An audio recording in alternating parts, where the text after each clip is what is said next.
The Smartest Giant in Town by Julia Donaldson.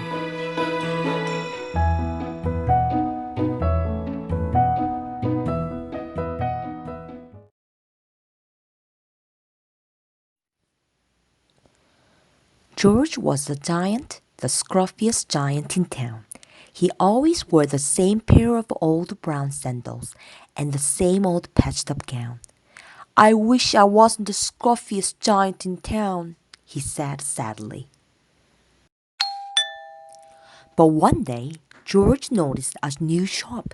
It was full of smart clothes, so he bought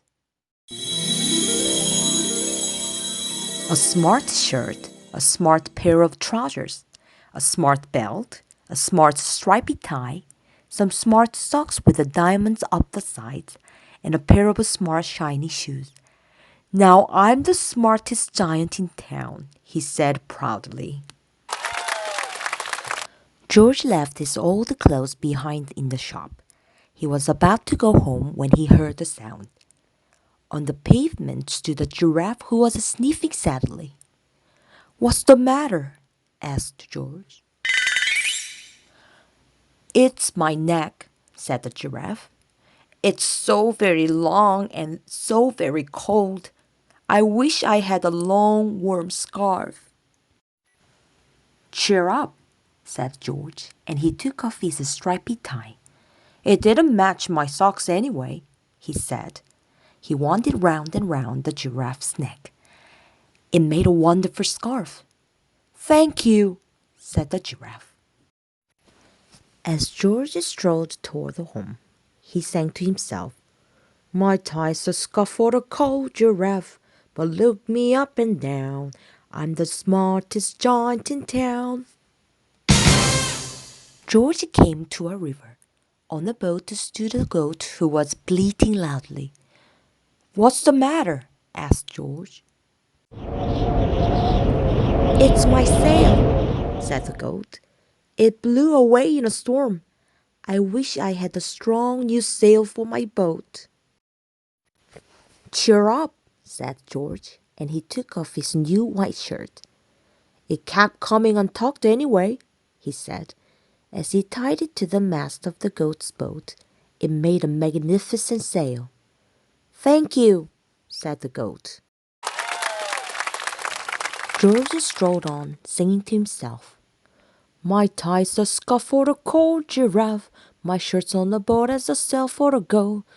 But look me up and down, I'm the smartest giant in town." George came to a tiny ruined house. Beside the house stood a white mouse with lots of baby mice. They were all squeaking. "What's the matter?" asked George. "It's our house," squeaked the mother mouse. "It burned down and now we have nowhere to live. I wish we had a nice new house." "Cheer up," said George. He took off one of his shiny shoes. "It was giving me blisters anyway," he said, as the mouse and her baby scrambled inside. The shoe made the perfect home for them. "Thank you," they squeaked. George had to hop along the road now, but he didn't mind. As he hopped, he sang to himself, "My tie's a scarf for the cold giraffe, my shirt's on the boat as a sail for the go. My shoe is a house for the little white mouse, but look me up and down, I'm the smartest giant in town." George came to a campsite. Beside the tent stood a fox who was crying.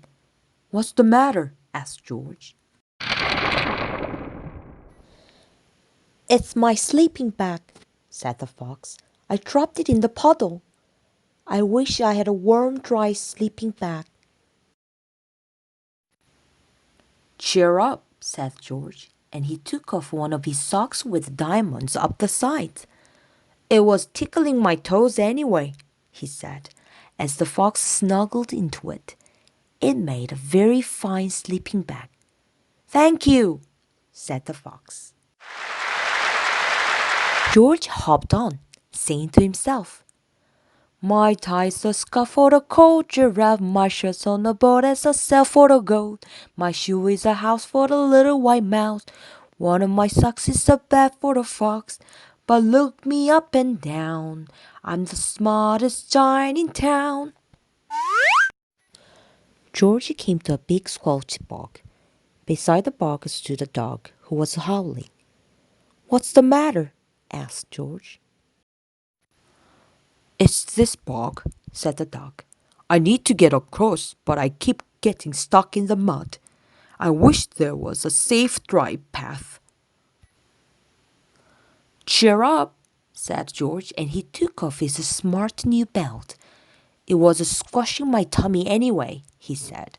As he laid it down over the bog, it made an excellent path. "Thank you," said the dog. The wind started to blow, but George didn't mind. He hopped on, singing to himself. "My tie's a scarf for the cold giraffe, my shirt's on the boat as a sail for the goat, my shoe is a house for the little white mouse, one of my socks is a bed for the fox, my belt tapped the dog who was crossing a bog, but my trousers are falling down, I'm the coldest giant in town."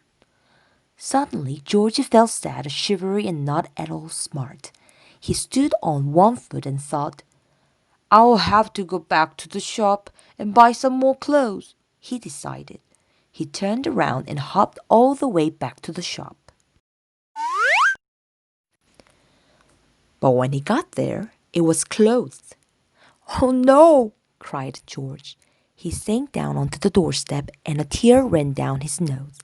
He felt as sad as all the animals he had met on his way home. Then out of the corner of his eye, he saw a bag with something familiar poking out of the top. George took a closer look. "My gown!" he yelled. "My dear old gown and sandals!" George put them on. They felt wonderfully comfortable. "I'm the coziest giant in town!" he cried, and he danced back home along the road. Outside his front door stood all the animals he had helped. They were carrying an enormous present. "Come on, George," they said. "Open it." George untied the ribbon. Inside was a beautiful gold paper crown and a card. "Look inside the card, George," said the animals. George put the crown on his head and opened the card. "Your tie's a scarf for the cold giraffe, your shirt's on a boat as a sail for the goat, your shoe is a house for the little white mouse, one of your socks is a bed for the fox, your belt helped the dog who was crossing a bog, so here is a very fine crown to go with the sandals and gown of the kindest giant in town."